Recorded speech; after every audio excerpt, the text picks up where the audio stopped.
5장 21절에서 23절 그리고 35절에서 42절 이렇게 읽겠습니다. 오늘 어저께 말씀을 드렸죠. 두 가지 사건의 그 연결선상에서 예수님께서 중요한 메시지를 우리에게 주고 있다고. 근데 21절부터 사실 그것이 진행되다가 어저께 12회를 아는 여인, 그 혈루증을 앓는 여인 그 사건이 있고 또 계속해서 35절부터 그 사건이 있는 것입니다. 노트 페이지로는 56페이지입니다. 56페이지. 제가 먼저 21절 읽겠습니다. 예수께서 배를 타고 맞은편으로 다시 건너가시니 큰 무리가 예수께로 모여들었다. 예수께서는 바닷가에 계셨는데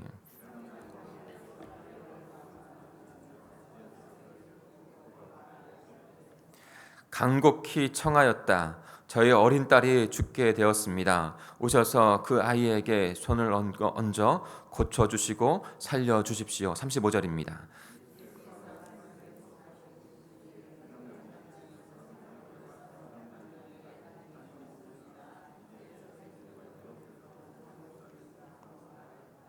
예수께서 이 말을 곁에서 들으시고서 회당장에게 두려워하지 말고 믿기만 하여라 하고 말씀하셨다. 그리고 베드로와 야고보와 밖에는 아무도 따라올 것을 허락하지 않으셨다. 그들이 회당장의 집에 이르렀다. 예수께서 사람들이 울며 통곡하며 떠드는 것을 보시고 들어가셔서 그들에게 말씀하시기를 어찌 떠들며 울고 있느냐. 그 아이는 죽은 것이 아니라 자고 있다 하셨다. 그들은 예수를 비웃었다. 그러나 예수께서는 그들을 다 내보내신 뒤에 아이의 부모와 일행을 데리고 아이가 있는 곳으로 들어가셨다. 그리고 아이의 손을 잡으시고 달리다궁 하고 말씀하셨다. 번역하면 소녀야 내가 네게 말한다 일어나거라 하는 말이다. 같이 읽겠습니다. 그러자 소녀는 곧 일어나서 걸어 다녔다. 소녀의 나이는 12살이었다. 사람들은 크게 놀랐다. 아멘. 오늘도 예수 그리스도의 죽은 자를 살리는 표적이 나타납니다. 그 가운데 그 야이로 그 딸 그 환경이 있죠. 그것 가운데 하나님께서 주시는 귀한 말씀은 무엇인지, 결단해야 될 말씀은 무엇인지 같이 묵상하겠습니다.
우리 23절을 같이 한번 읽어볼까요? 오늘 본문의 말씀 23절입니다. 시작. 간곡히 청하였다. 저희 어린 딸이 죽게 되었습니다. 오셔서 그 아이에게 손을 얹어 고쳐주시고 살려주십시오. 아멘. 어저께 말씀드렸던 것처럼 오늘 예수 그리스도께서 두 사람을 고치시고 치유하시는 사건이 나옵니다. 하나는 어저께 봤던 12해를 앓았던 혈루증을 앓았던 여인입니다. 근데 그 12해를 혈루증을 앓았던 여인을 만나기 이전에 야이로 해당장 야이로를 만나게 되죠. 그 야이로의 딸이 죽게 되어지는 그 질병에 걸린 것이죠. 그때 예수님께 찾아와서 간곡히 고쳐달라고 요청을 할 때, 그리고 같이 집으로 가는 그 길에서 바로 12해를 앓는 여인을 치유하게 되는 귀한 역사가 일어나게 된 것입니다. 이 두 사건에 있어서 어저께 말씀드렸던 것처럼 두 사건을 샌드위치처럼, 마치 샌드위치를 먹는 그 빵과 빵 그 사이의 중심, 고기, 그 중간에 있는 고기, 그러니까 이 두 사건을 통해서 그 중간에 있는 귀한 메시지를 우리에게 주시려고 이 두 가지 사건을 엮어서 지금 마가가 우리에게 말씀해주고 있는 것이죠. 핵심은 두려움을 넘어 믿음으로 가는 것, 생명의 믿음으로 가는 것이 어떠한 것인지를 우리에게 보여주고 있다는 거예요. 두려움에서 생명으로. 12해를 앓고 있는 그 여인도 두려움이 있었고, 지금 딸이 죽어가는 그 모습을 보면서 두려움이 있었던 그 아버지가 다시 믿음에서 낫게 되어지는 그 역사를 우리에게 보여주고 있다는 거예요. 참 묵상하면서, 어저께 저도 묵상하면서, 분명히 우리가 구원받는 것은 자신의 믿음으로 됩니다. 자신의 믿음으로만 됩니다. 예수 그리스도를 나의 구주, 나의 주님으로 모시는 것, 그것만이 그 영혼이 하나님 앞에 새로운 생명, 구원의 생명을 얻는 길입니다. 근데 오늘 본문을 묵상하면서 그 아버지의 믿음이 소중한 그 딸을 살리게 하는 일 가운데 쓰임 받을 수 있다고 하는 것은 제가 깨달았어요. 우리의 믿음이 그가 스스로 주님을 만나야 되지만, 우리의 믿음을 사용하셔서 그를 구원하시고 회복하시는 일 가운데 하나님께서 쓰신다는 거예요. 우리의 믿음이 그를 구원하고 회복하는 일 가운데 그렇게 귀하고 소중하게 하나님 앞에 드려질 수 있다는 것입니다. 그래서 참 중요하다는 생각을 다시 한번 하게 됩니다. 우리의 믿음이. 그런데 그 믿음으로 가기 위해서 그 두려움을 넘어야 한다는 거예요. 두려움을 넘어 믿음으로 가야 된다는 거예요. 어저께 12년 동안 혈루병을 앓는 여인은 어떠한 그런 두려움에서 주님 앞에 나아가 생명을 얻었습니까? 다시 치유함을 받았습니까?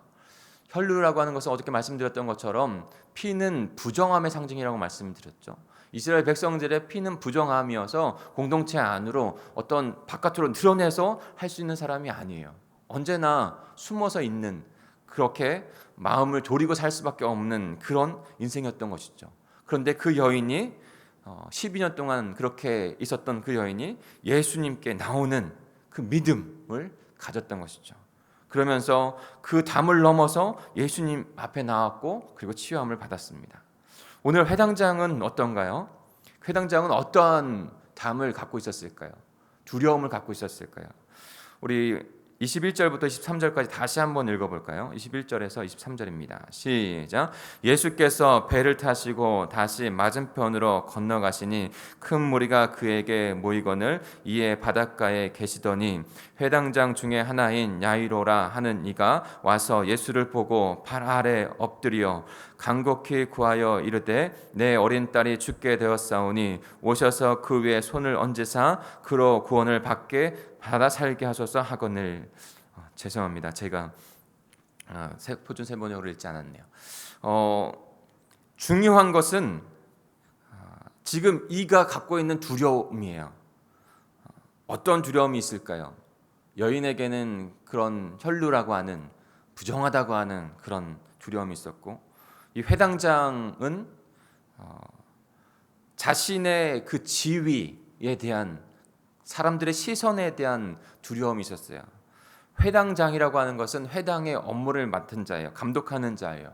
예배를 주관하고, 유대인의 예배를 주관하고, 기도를 인도하고, 또 설교할 사람을 선택하고, 이런 여러 가지 일들, 그러니까 그 지역의 유력 인사로, 지도자로서 그들을 인도해 가는 자예요. 유대인의 대표할 수 있는 자라고 볼 수 있는 것이죠. 그런데 지금 예수님께서 유대인들이 예수님을 멸시하고 천시하고 있는 것을 알고 있어요. 예수님을 따르지 아니하고 예수님을 거부하고 있는 것을 그가 알고 있는 것이죠. 그 유대인의 지도자가 예수님에게 그렇게 나와서 엎드려서 절하고 있는 그 모습을 보여준다는 것, 많은 사람들이 있잖아요. 보여준다고 하는 것은 굉장히 어려운 것입니다. 굉장히 힘든 일이에요. 그에게는 이것이 너무나도 높은 담이었을 거예요. 그러나 그는 자신의 딸을 살릴 수 있는 분은 오직 예수 그리스도밖에 없다는 것을 분명히 생각했고, 그 장애를 뛰어넘어서 예수님 앞에 지금 엎드려 간청하고 있는 것입니다. 어저께도 말씀을 드렸죠. 우리가 우리의 믿음 안에 살아가지 못하게 하는 그런 장벽들, 우리의 믿음을 통해서 우리의 소중한 영혼들, 자녀와 가족과 이웃의 영혼들을 주님의 생명의 믿음으로 나오게 하는 일 가운데 이 아버지와 같이 쓰임을 받을 수 있는데, 그렇게 되지 못하는 그런 모습들, 생각들은 무엇이 있을까요? 우리는 생각해 보아야 합니다. 그리고 오직 그 딸을 살릴 수 있는 것은 믿음밖에 없었다는 것을, 그 아버지의 믿음, 해당장 야이로의 믿음밖에 없었다는 것을 우리는 분명히 알아야 합니다. 어저께 28절에 보면 그 여인의 어떤 믿음이었습니까? 내가 그의 옷자락에 손을 대기만 하면 나는 나을 수 있다. 오직 예수 그리스도께서 나의 구원자가 될 수 있다. 그 믿음으로 그 모든 것을 해치고 그 예수님에게 옷자락에 손을 댔더니 예수님의 능력이 나은 것을 보시고, 딸아, 내 믿음이 너를 구원했다. 이 믿음. 오늘 그 아버지, 한 딸을 살리기를 간절히 소망하고 간곡한 그 아버지의 믿음이 지금 그 모든 장벽을 넘어서 예수님 앞에 나오게 했습니다. 그리고 예수님께 간청을 합니다. 내 딸을 살려달라고. 그런데 35절에 보면 예수님께서 도착하셨을 때 이미 회당장의 딸은 죽어 있었습니다.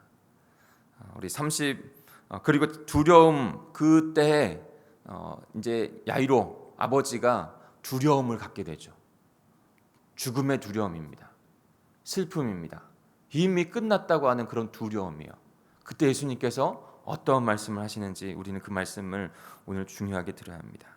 우리 35절, 36절을 같이 읽을까요? 같이 읽겠습니다. 시작. 예수께서 말씀을 계속하시고 계시는데 회당장의 집에서 사람들이 와서 회당장에게 딸이 죽었습니다. 이제 선생님을 더 괴롭혀서 무엇 하시겠습니까? 하고 말하였다.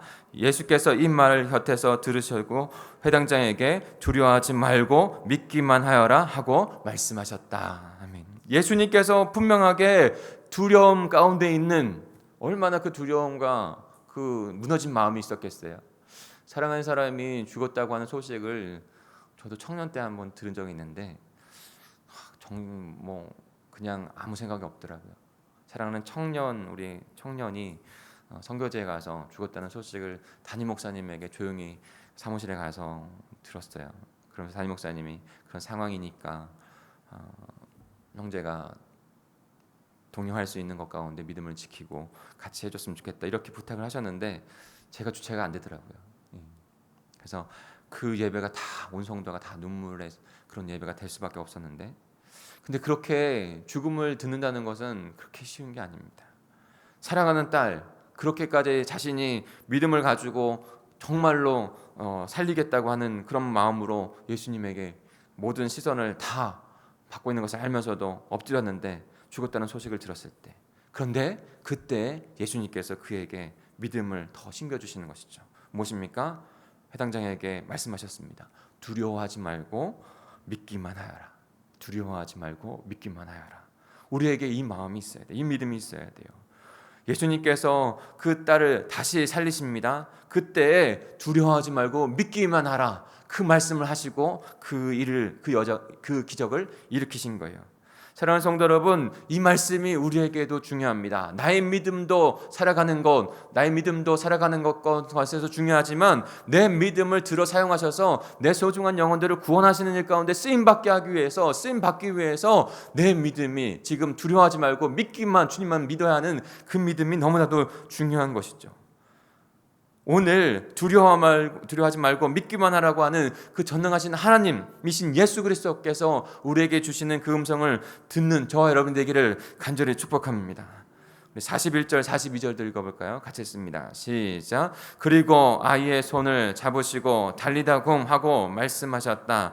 번역하면 소녀야 내가 내게 말한다 일어나거라 하는 말이다. 그러자 소녀는 곧 일어나서 걸어 다녔다. 소녀의 나이는 12살이었다. 사람들은 크게 놀랐다.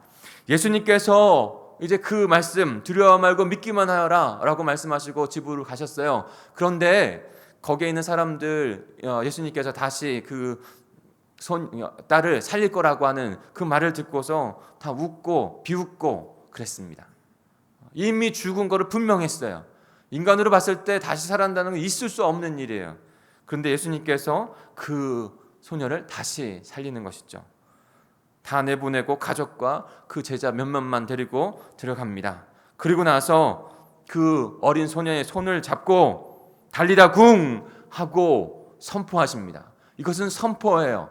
예수 그리스도께서 전능하신 창조주이시며 구원자이신 그분께서 다시 살리겠다고 하는 그 선포, 달리다 쿵 일어나라 일어나거라 하는 그 선포를 하시는 것이죠.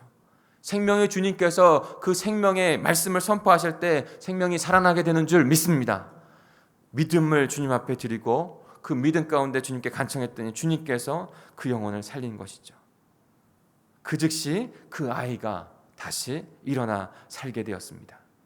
사랑하는 성도 여러분, 우리의 믿음을 사용하시는 주님이신 줄 믿습니다. 죽었던 영혼을 다시 살아나게 하고 그 영혼이 복된 생명의 삶을 살아가게 하는 일 가운데 우리의 믿음을 사용하셔서 그 역사를 이루어 가십니다. 그 일 가운데 쓰임받는 저와 여러분이 이 시대 가운데 저와 여러분에게 주신 마지막 이 시대 가운데 쓰임 받아야 되지 않겠어요? 주님 앞에 그렇게 고백하고 드리며 나아가는 이 아침이 되시기를 간절히 소망합니다. 한 가지만 좀 말씀드리고 오늘 말씀을 마칠까요? 이 두 사건에 한 가지 공통점이 또 하나 있습니다.